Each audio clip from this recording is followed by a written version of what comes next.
Are you loved? Muhammad Ali loved. Jack Johnson loved. Standard bearers. That's who I am. I'm the last in the line of the greats. I am GOAT. That was a piece of a shot. Welcome back to Greatest Hits here on BLTV Extra. You are mine, you belong to me. I am the man. On today's video, we'll be looking back at one of the most unique pugilists, both in and out of the ring, that's ever competed in the noble art. And it was by far the toughest fight I ever had.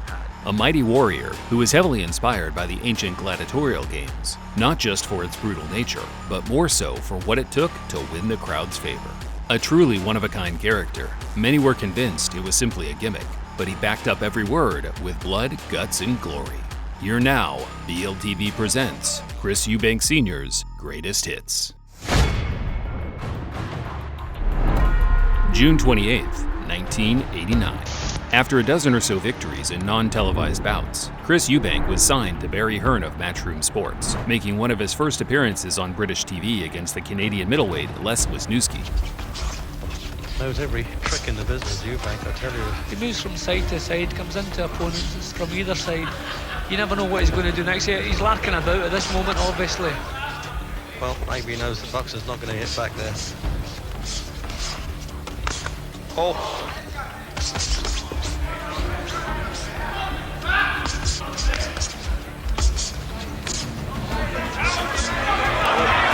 That uppercut there was a good uppercut. The head went back. He's a quality fighter, Eubank, and he'll keep this up now, and Jacobs will fly in there any second. There it is, it's all over, and it had to be. Eubank got the job done in the second round and has played some decent skills along the way. He at the very least seemed proud of his night's work, celebrating in his usual braggadocious manner. Bravado aside, this was clearly a very bright prospect who could pick his punches many years beyond his experience level. October 24th, 1989. Competing in his 9th fight of the year, Eubank took his first step toward contender level, challenging one of his first opponents with a good winning record in Jean-Noel Camara. Of course, it's done with a matter of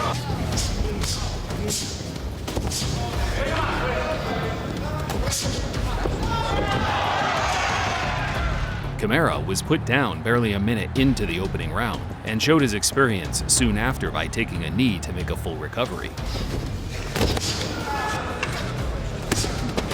Camara, Jean-Noel Camara looking so apprehensive. Oh! And went right out. He went right out. In what was now becoming his signature punch, Eubank put Camara away with a right uppercut in the second, improving his record to 17-0 with 8 inside the distance. November 5th, 1989. Eubank was in a trolling type of mood when he met the former amateur standout and well-respected pro Johnny Melfa at the Royal Albert Hall in London. Not a punch is thrown.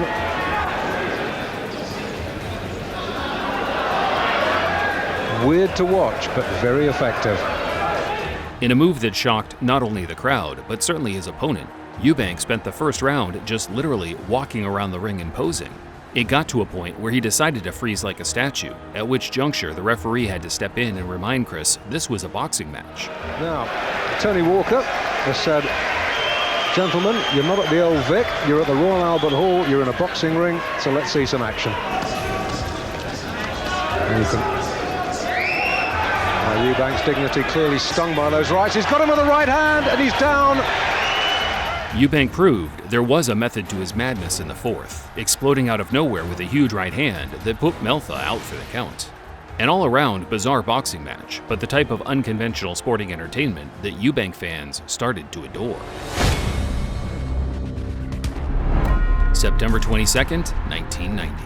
Now competing at minor championship level, an all-business-looking Eubank defended his WBC international title against the Brazilian super middleweight champion Ronaldo dos Santos. Eubank stalks out into the middle of the ring, glares at dos Santos. Eubank almost glides out of the ring, struts out of his corner.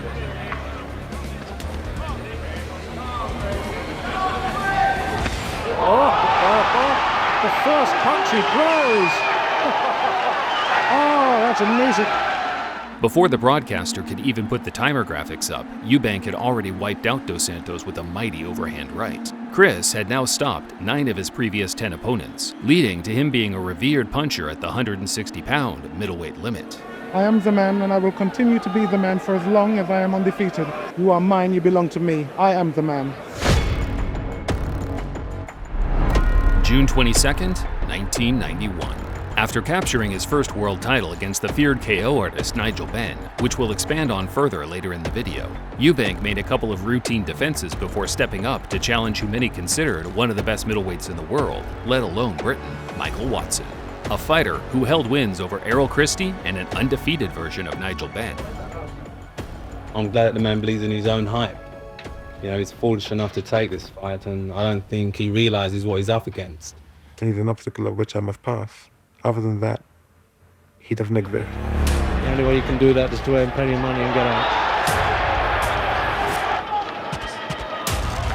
And Reagan could be able to punch himself out as he did with Matthew Benn. New Jersey, Las Vegas, Miami and Puerto Rico have really shown in the past. Now he's got to cover up now, Wetson.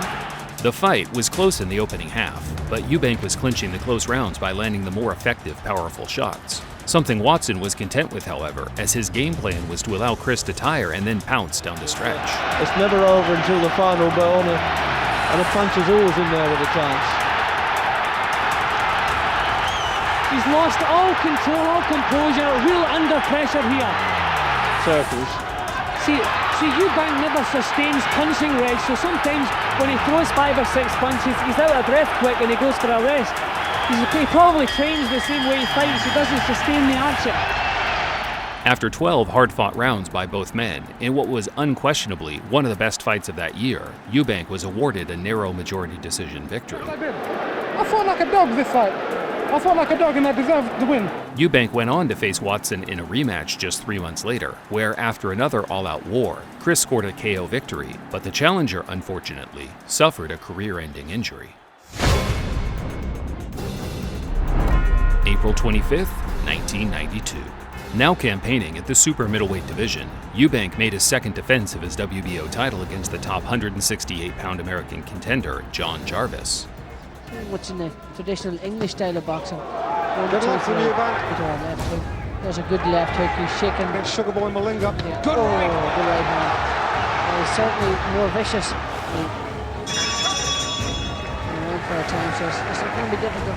After a one-sided opening round, Eubank flexed some showmanship by walking around the ring during the interval, letting the crowd know he had this one in the bag. Eubank posing to the crowd. Good right-left combination from the champion. You get the feeling that Eubank is just waiting. Oh, what about that?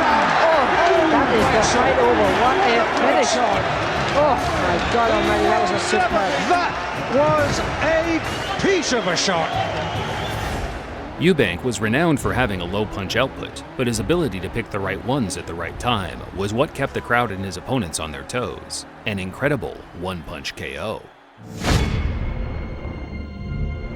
I have to say there seems an element of genuine hate between these two, Ambrose. For sure. I have nothing to say to Nigel. I find the man intolerable in that he's so wild. I have no time for such people. He has no class as far as I see it. I personally do hate him. So is there any point to me asking you to shake hands after? No. October 9th, 1993. 3 years on from their first meeting where Eubank was able to KO his arch-rival Nigel Benn in an all-time classic, the two were back to settle the score once and for all, meeting in a rematch at Old Trafford in a bid to unify the belts at the super middleweight division. But Eubank now has the confidence of being a champion, and he started far more positively than I would expected. Knocked down a peg or two. But a good right hand lead from Eubank.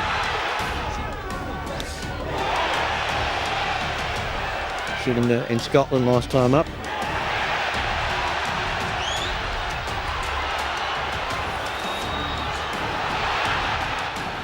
It's fair to say it was the sharpest version of both fighters we'd seen in many years, but it was Benn's aggression early on that put him ahead and set the pace, testing Eubank's endurance and conditioning to its max limit.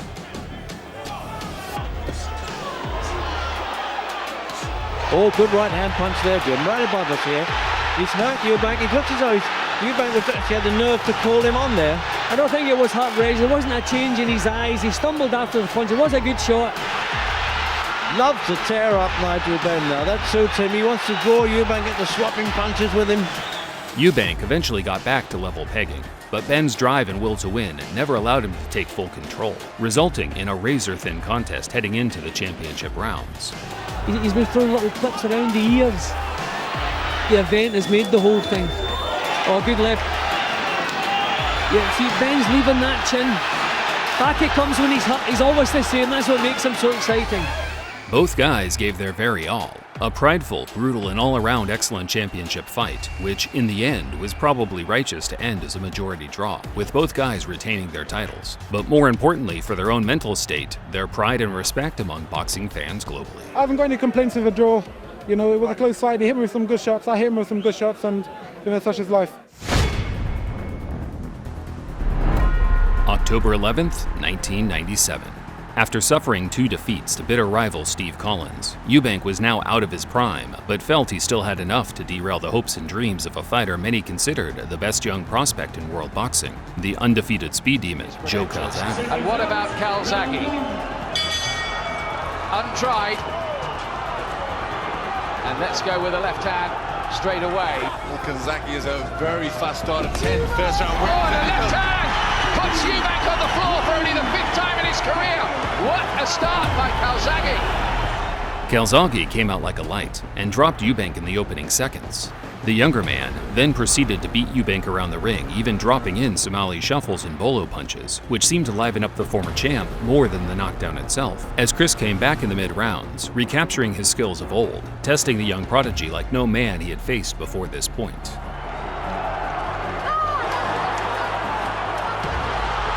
Here's round 7.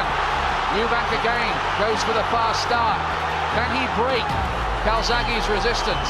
Got knocked out in the last. Tried to go for the stoppage. Oh, big right from Eubank on the barrel, and I think he would have taken that round. Is he on the way back? The crowd were loving Eubank's desire to grit down and become champion once again. However, this was a task that we would later find out was near on impossible, as Calzaghe knuckled down and landed his trademark million punches around to win by unanimous decision. Something boxing fans got used to, as the Welshman would go on to retire an undefeated world champion and certified first ballot Hall of Fame legend. There was no shame in Chris losing to this man at this point in his career. So you're a young kid and you see how dangerous he can be. You've seen him against Nigel Benn. He goes down, he gets back, and he's tough. And he was hungry. He was true to his promise. You know, he did take me to the world. And it was by far the toughest fight I ever had. Trying to sum up Eubank's career is difficult. He was unquestionably one of the best British fighters of his time, backed up by his staggering 24 World Championship bouts. However, as was much his nature, he did it by his own rulebook, fighting a long list of lower quality fighters along the way and defending a belt that wasn't quite yet established as a proper world title. That's not to downplay things too much, because it took a genuine madman to step up and face the likes of Nigel Benn twice, particularly when the guy has a sworn hatred in his heart for you. As a fighter, he was clever, powerful, and ridiculously strong, often able to control the action at his own pace due to his superior ring IQ and being able to hold the center of the ring. But after everything was said and done, it would be his losses that he said himself would be remembered most fondly. Not because people wanted to see him lose, as he played the role of a villain for much of his career, but for the way he took his beatings. It goes without saying he had an iron chin, but it takes more than that to withstand the punishment he absorbed in his fights. He had the heart of a true warrior, so much so that it stood out in a sport where literally every guy that steps through those ropes has to be some kind of crazy. That takes some doing. And after revisiting his career for this video, I can genuinely say that I've been entertained as much as I have by any other project I've ever made. And that was the name of the game for Chris Eubank: entertainment. And at that, he exceeded exceptionally well. You could even say stupendously well. It's a beautiful summer's day. The breeze is stupendous. I want to dance. Let me show you how. Thanks for watching. Until next time, this was Greatest Hits on Boxing Legends TV.